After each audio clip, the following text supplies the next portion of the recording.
Recently, elections were concluded in the states of Assam, Bengal, South, Kerala, Tamil Nadu, Puducherry.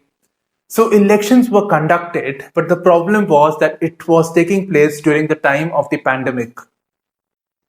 As a result, what has happened is there is a COVID spike, especially in the regions where the elections were concluded. Now, quite naturally, the blame has moved on to elections itself. Now, the problem with this argument here is that elections are not really the problem. Rather, the problem was the way the elections were conducted recently. Right. The way the elections were conducted. Now, Election Commission of India, which has the responsibility to conduct elections across the country, it has a lot of powers. It could have decided to postpone the elections, considering the forecast about the COVID cases in other parts. So it could do that.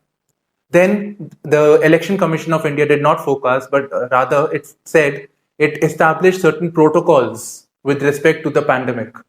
It said that there should be some limitations on the gatherings that are taking place, political rallies. Then it told about the wearing of the mask. So number of precautions were listed by the Election Commission of India.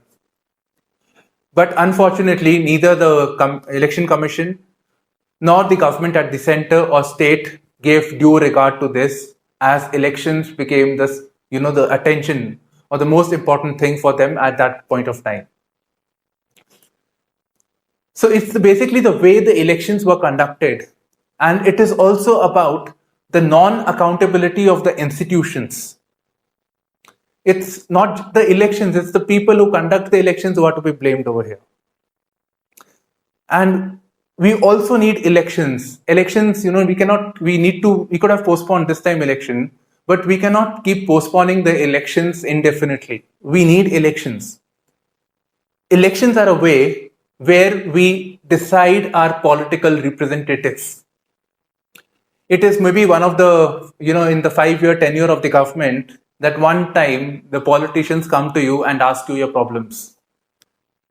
So it's that powerful system where the people have the power to decide, to choose whom they want to govern them.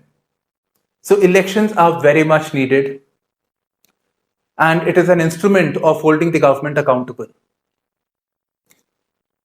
So in this view, considering that the pandemic is going to extend maybe for a much longer time, unfortunately, we need to find new ways of conducting the elections rather than postponing the elections. If we keep postponing the elections and to say that we cannot have elections at all during this time, we are basically encouraging systems where the government are autocratic in nature.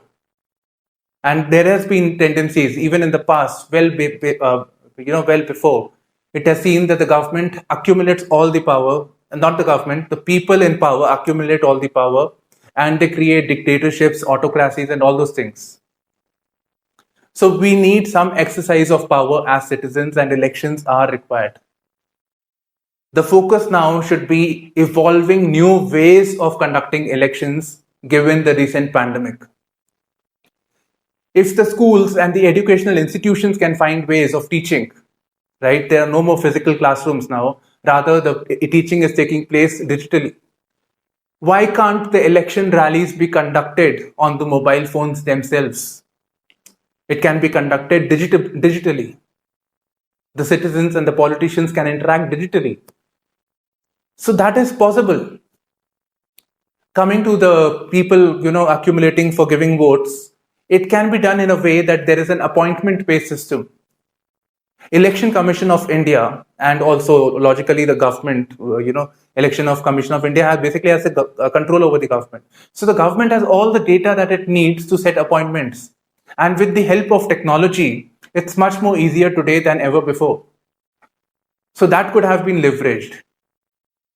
So there are a number of ways and innovation by which elections can be conducted in a fair and transparent manner.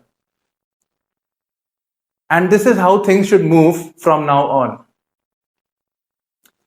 So this is all we have in this video. Thank you so much for streaming in. Bye-bye. Take care.